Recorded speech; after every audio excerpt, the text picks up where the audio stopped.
Hey guys, thanks for joining us here for episode 13 of Cage Side Convos. I am Rick Huntsman. And this is Quince from Hold On Upstate. Thanks for tuning in today, guys. This week we're going to be focusing on community, which is a pretty cool kind of almost accidental segue from where we were last week. We sat down with Danny Allen over there at War Drum Mixing right here in Watertown. So it's interesting that we kind of both simultaneously stumbled upon this topic. Sure. Seems to be in the subconscious mind, I guess. I think so. I think it's definitely the underlying theme of why we do a lot of what we do. Sure. And how we even got into this position here. But, it's always enjoyable, when these sort of synchronicities come back up into life. Because what was it? I think it was Sunday, Rick hit me up and with a text, and I haven't talked to him probably since that past Tuesday. Yeah. And he's like, hey, man, what do you think we should be? What topic do you think for this week? And I had nothing planned. I had nothing in mind. But the first thing that came to mind that seemed like it was long overdue was the purpose of community and community awareness and giving back and maybe why we do this. And sure. As soon as I sent that text back, I got one right back from him. He's like, you must be a goddamn mind reader. Because that was the same thing I was going to say. Yeah. So, of course, here we are. And, I guess it was a long time coming. We decided to break it down. We took 3 tenets apiece and kind of broke it down as far as, some of the importance that we found in our experience. Trying to work with the community and kind of give back. I guess I'd start by saying one of the first tenets or principles of the importance of community is just appreciation and knowing where you come from and having an understanding on your environment and how it helps to create us, the individual. I was just chatting with Rick and I was telling him, that quote that, art reflects life just as life reflects art. As art is a reflection of life, the existence of art itself has the ability to help people learn more about life or look at life a little bit differently. So in turn, it helps life grow a little bit more and changes it. So I think in that same sense, the individual reflects the community that they were raised in, just as the community is a reflection of the individual. So understanding where you come from and how that's changed you, when you give back to the community, that's, what's the word you use for it? Reciprocity? Yeah. And that's a big word for this morning. It's too early for that, but it creates this cycle of life and growth and giving back. Yeah. So I think for that, I'm appreciative. I'm appreciative, from where I've come from. I'm appreciative to where I end up, the places I've ended up, the place I am now. And I see that along the way, all these places and experiences and people have changed me, and for the better. And so, that kind of leads me to my next. Let's play with the appreciation a little bit more before we get kind of moving forward, because I think like we were chatting before, I think everything does very naturally kind of leads into the next thing. But I think each one, so we're going to appreciate each tenet as it is. So sure. We're going to appreciate appreciation. Sure. I think very specifically in this area, one thing I've noticed, and I've fallen victim to it, is because it's a tough area to live sometimes. Mm-hmm. The economy's not great. The weather is absolutely miserable for a significant portion of the year and stuff. Sure. So it's really easy to get swept up in what sucks up here,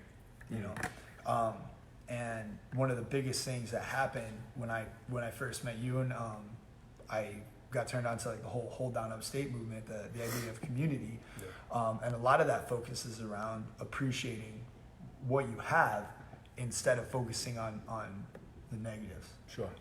And really kind of understanding and developing that sense of gratitude. And a lot of that, and what I love most about the Hold Down Upstate movement was that you were really focused on how to give back, on how to show the appreciation for what Upstate has given you, you know, and this area has given you. And so the more I kind of paid attention to what you were doing, the more I started seeing the like-minded individuals pop up that all had that same mindset. And I began to be able to kind of change my mindset, and be a little more grateful for what is up here. And when you look at it through that lens, you know, you look at it through appreciating what the community has to offer, you definitely start noticing how much more there is up here than you ever really thought of. It really is a beautiful area. We have a lot right around us. I mean, the Adirondacks are not too far away. I mean, even Black River, just going and sitting down by the river and eating lunch sometimes. And so there's a lot more natural beauty than you might even recognize if you just focused on, oh shit, it's going to be snowing soon, it's going to suck soon, you know. Right. And even just that sense of appreciating what the environment has to offer you, and you start turning your mind towards, you know, how you can express that appreciation, how you can express that gratitude, and how you can find more people that are doing the same thing. And then next thing you know, you find yourself in a community of like-minded individuals. Sure. You know. Sure. So yeah, I think that one was. I think the appreciation. I think the gratitude of what the community has to offer you, and then what you have to offer the community, and you know, like you said, the reciprocity of it, how it gets just. It's back and forth, and it's mutual. If we put in the time to build our community and to better our community, the community's in return going to give us I guess a more enriching environment. Yeah. You know, to grow from. Yeah, I remember early when we first started, when Hold On Upstate first started, one of the themes that would stick was, you know, a stronger you is a stronger me. Yeah. And I remember I wrote it out in this spiral that kept circling around and around and around, created this big circle. And, you know, I used to sit and reflect on it, you know, often and think about what it really meant. Yeah. You know, because people would ask, or they'd just be surprised that, you know, you're giving, you know, I would cut my set in half and offer it to other people so they could hop on. And they're like, you know, you don't need to do that. You should shine. If you want to shine, you should go ahead and shine. But you know, I knew just moving here, you know, because I didn't know anyone here. Sure. You know, I was very grateful just to have the opportunity in general, and I know how it felt, and I knew how it would feel for other people. And the more people I involved, the more perspective it gave me, because the more they shared what they love to do. Yeah. And I think that was a blessing in itself. And so I knew, you know, if I had it to give, and I could give, that it would come back, 100%. Right. 100%. So. Right. And which I think kind of leads into your next point, that of responsibility. Sure. Kind of as you showcased it to me earlier.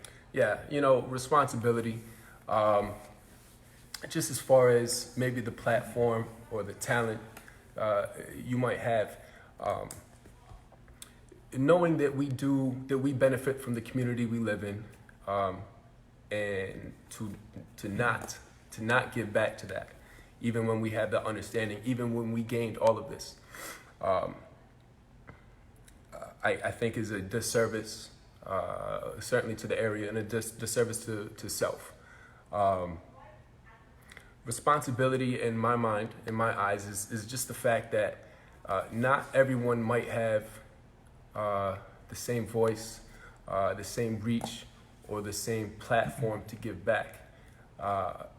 Because honestly, you can't give back what you don't necessarily have in that instance. So, you know, it's going to take people that are in a different position to kind of kick that off and lead by example. You know, maybe the little bit of reach or the time that we do have, you know, to reach out and to let people know, you know, that this is, you know, that this is a movement, a motion that needs to happen for growth, whether it's self-growth or community growth. you're always going to need people to kick that off first. Whether you're in a position of wealth or power, say politically, or persuasion, as far as the art or, the platform you might have. Whatever manner of influence you Yeah, have to use it positively for sure. these are all opportunities, in which you can kick that off, kick that movement off, spark that, idea, and really let people know that, this is, this can happen. Right. That this can happen. I like you touched on it kind of real briefly, but responsibility to self, which I think is huge, because I do think that it is each person's individual responsibility to facilitate the growth of the community they want to be part of. Right. You've said it before. Actually, one of our podcasts I re-listened to the other day, and it struck me so profoundly. But if what you want doesn't exist, you make it, and that's your responsibility. Sure. So if you want a certain look, if you want a certain feel, if you want a certain vibe, if you want a certain community wherever you're at, it is our individual responsibility to take the time and to make that grow. Yeah. And to understand, like you said, once you put yourself in a position where you have a platform to discuss or to make your opinions known, or to use your influence to do it well and to do it for the service of the community. Right. Absolutely. That's very true. Which, is kind of a reflection of some of the Stoics from way back, actually, that we were just talking about a couple of episodes ago.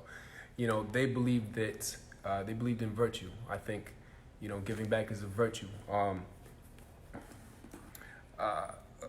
Virtue is, having high moral standards, or holding yourself to high moral standards. And the Stoics believed that man was born innately good, and then giving back and doing for others was good. If you had the power to do, that's exactly what you would do, because that's just how we progress as humanity, really. And that's how they broke it down. And I think that's something that's always stood out to me. Do good just because it's good. Right. And it certainly doesn't mean that I'm perfect by any means. Sure. But that's something that I always try and keep in mind, always try and ask myself before I act or react. And don't get me wrong, I see just the opposite sometimes out in the world. Right. But never would I let that stop me or change, my opinion that people are, born naturally good. Right.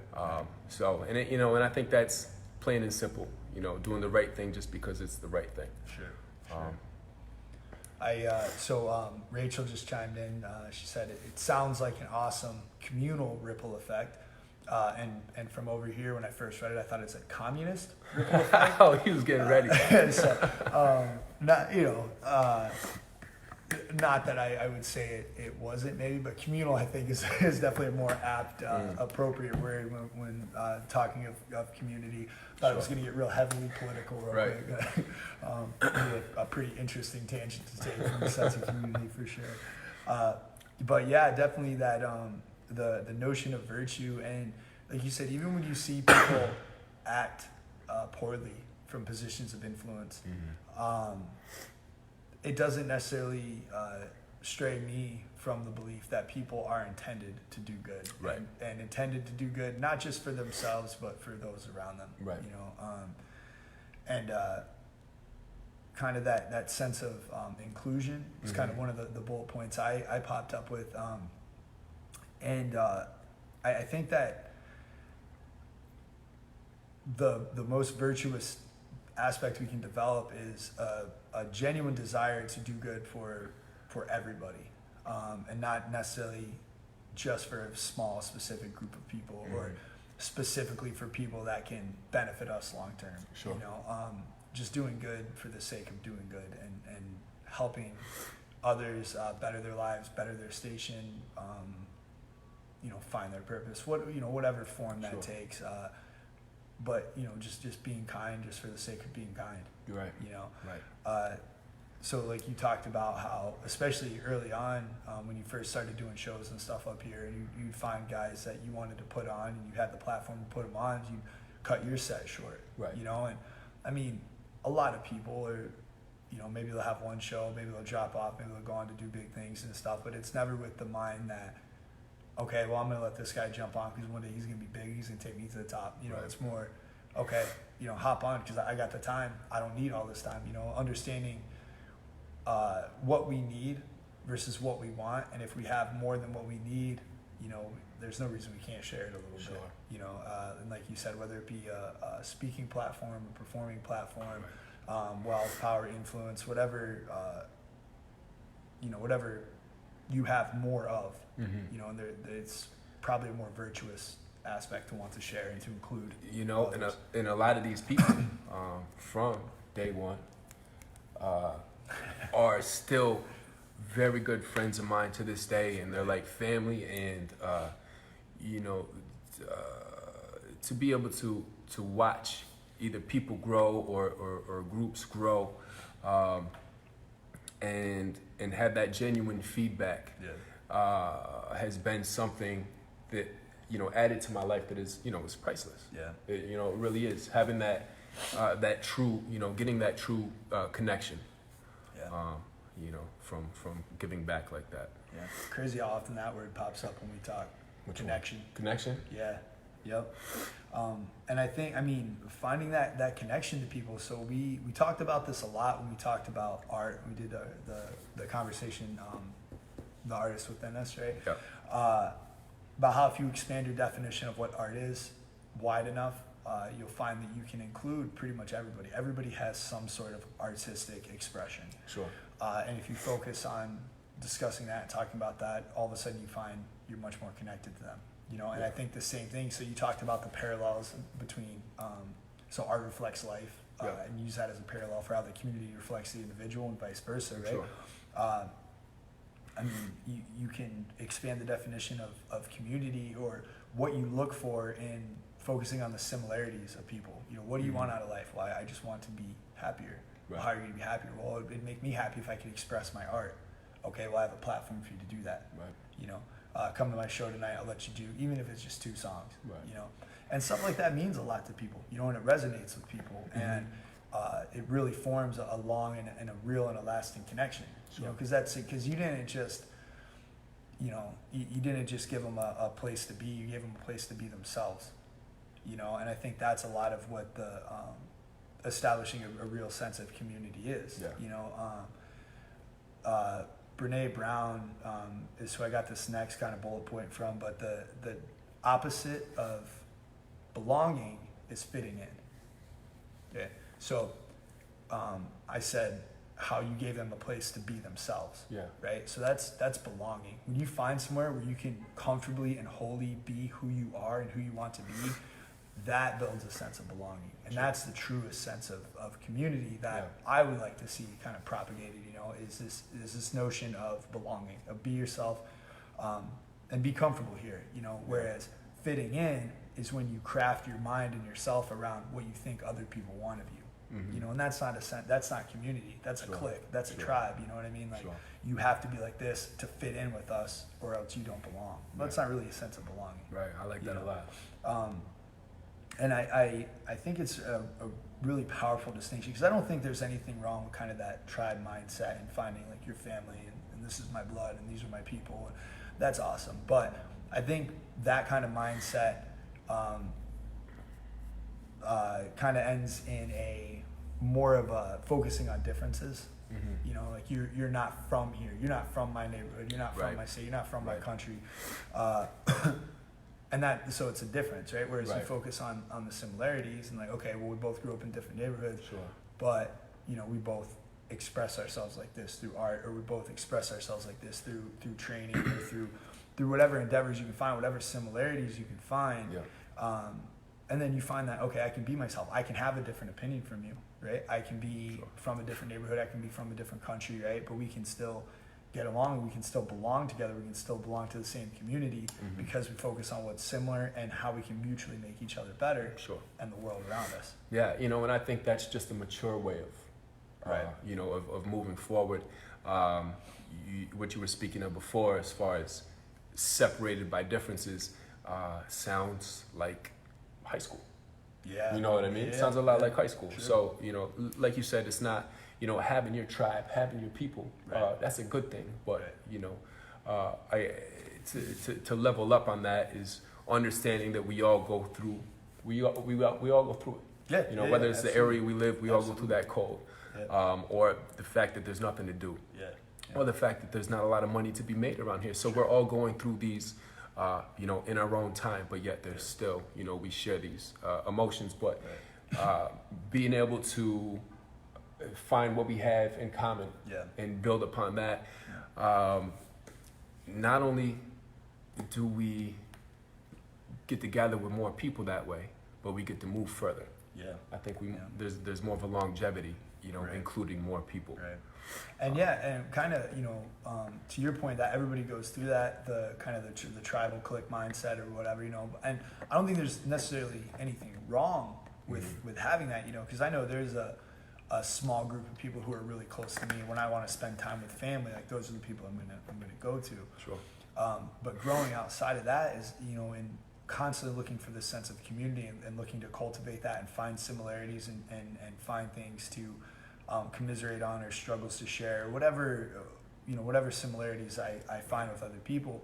This sense of community means that wherever I go, I can always find a place that feels like home, you know, and people that are welcoming and kind to me. Yeah. Really cool. I kind of talked to you a little bit about this interaction I had yesterday, and I'll get into that. I go down to Bering Jiu-Jitsu once in a while and train with those guys, Curtis Mosley and his crew down there. And something Curtis said a long time ago that really resonates with me every time I go down there and visit is 2 flags, 1 family. You know, so they're Bering Jiu-Jitsu. We're American top team down here. And those guys come down here and train sometimes. We go down there and train sometimes.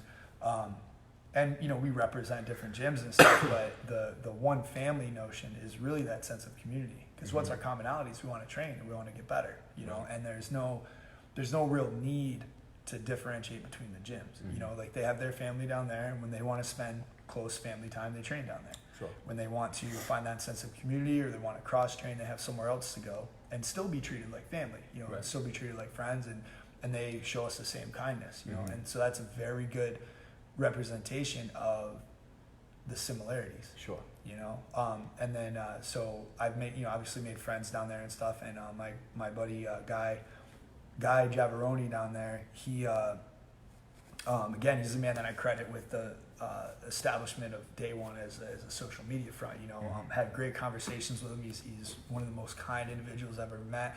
Lots of great insight and stuff. And he and I had a discourse on Facebook the other day, kind of back and forth, you know, kind of economics and this and that, and both playing like very far ends of the spectrum. Right. You know, and so we have this back and forth. We disagree, and I get down there to train yesterday, and he walks in, he sees me, huge smile, hey Rick, what's up, comes up, gives me a hug, great to see him, and we chat, and you know, we talked a little bit about what we talked about online, and but you know, no hard feelings, you know, and just we were able to, through this sense of like what we found in our community, you know, the similarity we found in training and stuff, we were able to develop enough of a common ground and a mutual respect for each other to where we could disagree on whatever we want, you know, but what keeps us together in training is our similarities and our desire to better each other and better ourselves through knowing the other person. Right. You know. Right.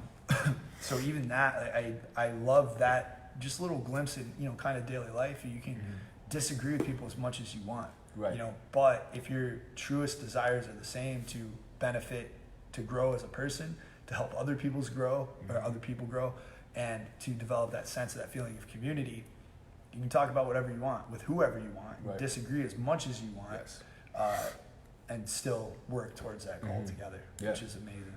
Yeah, absolutely. You know, and just as that virtuousness is recognized, the opposite is recognized too. You know, we were talking before about, honestly, when it comes to people that might have, whose views are a little more self-centered, like, so it's not going to be worth getting into a conversation with or an argument with. So, these arguments, situations like that almost come from mutual respect. Almost Yeah, always come from mutual absolutely. respect. Absolutely. And wanting whatever side that you are at, really wanting what's best for the community around you. Yeah. And, I think being able to stay open, when having those sort of combos, Yeah. leads to growth Yeah. in general. And you can tell. You can definitely tell. Yeah, and I think you kind of touched on so the meaning of virtue, or the inherent spirit of man is to do good, is to do good for all men, right? It's all people,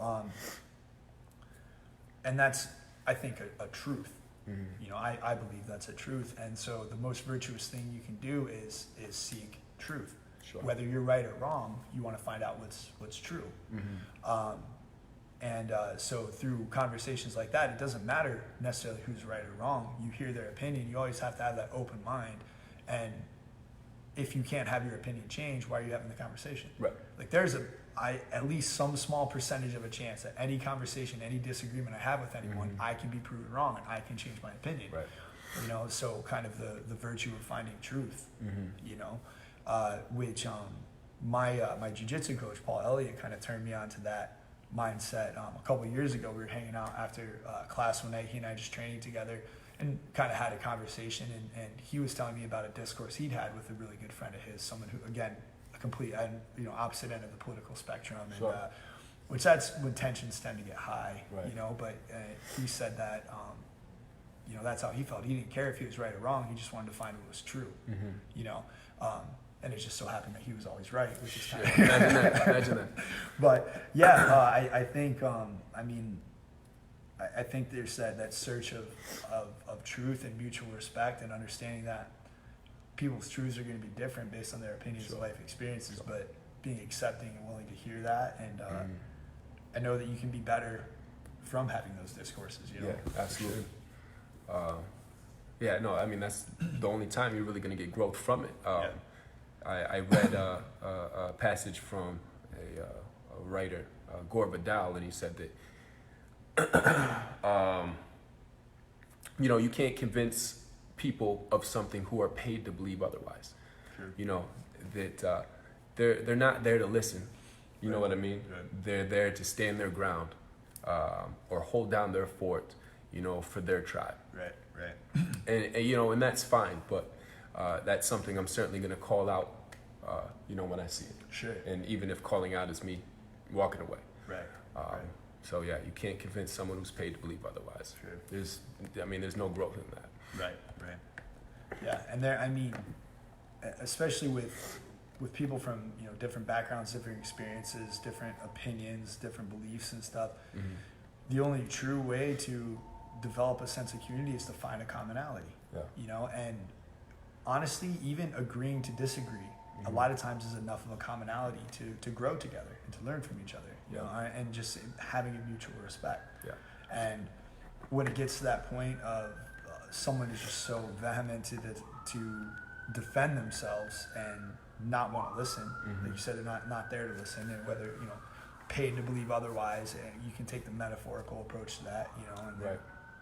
so staunch that they come into the conversation with their mind already made. Yeah. What's the growth? There has to developing community is essentially just a relationship with everybody. Sure. And there has to be constant give. And the community has to be willing to bend to the individual, just as the individual has to be willing to bend to the community. And sure. Ultimately looking to establish something that's going to benefit everybody that's involved in some way. Absolutely.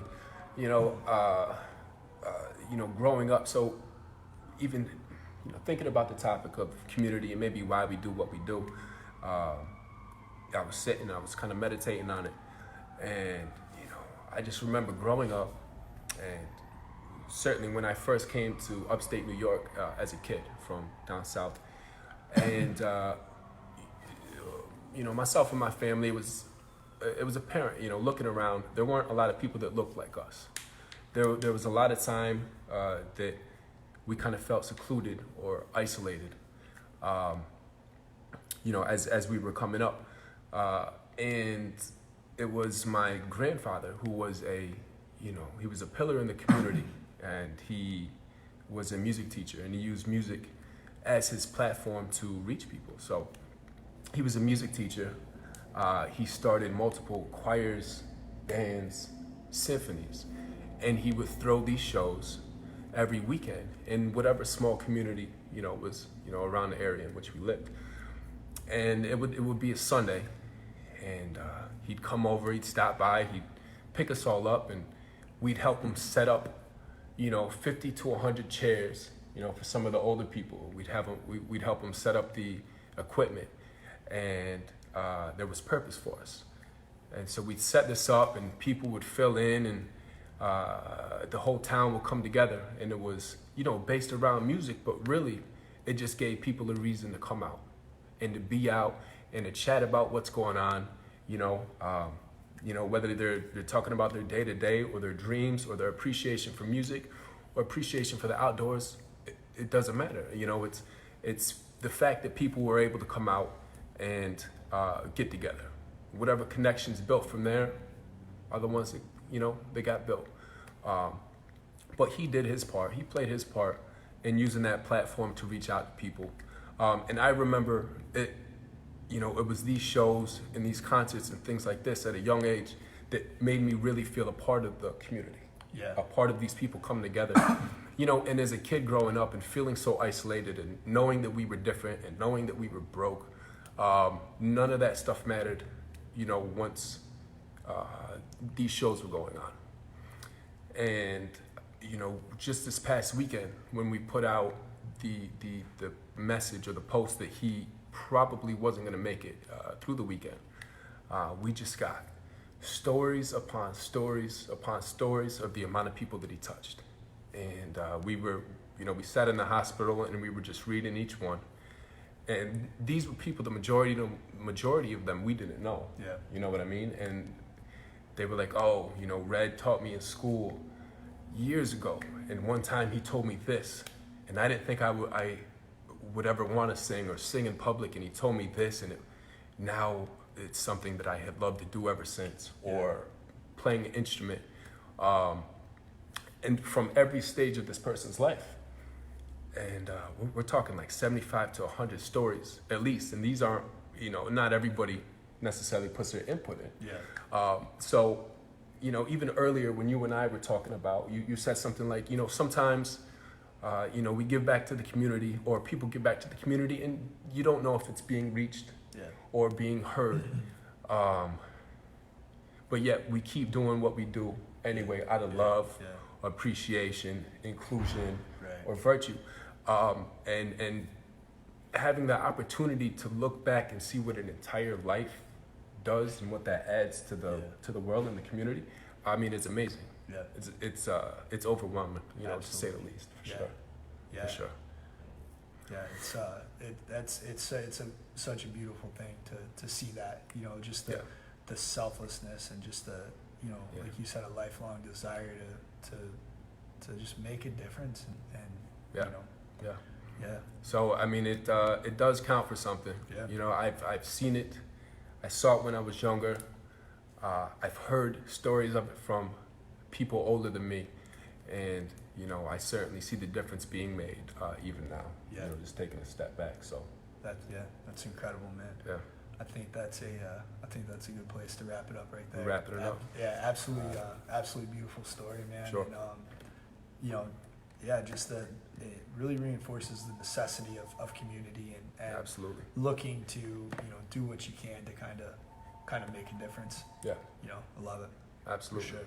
So thanks for tuning in, guys. All right, Alex, we see you, brother. Thanks for giving us a shout out, and thanks so much for tuning in, guys. We will definitely see you next week.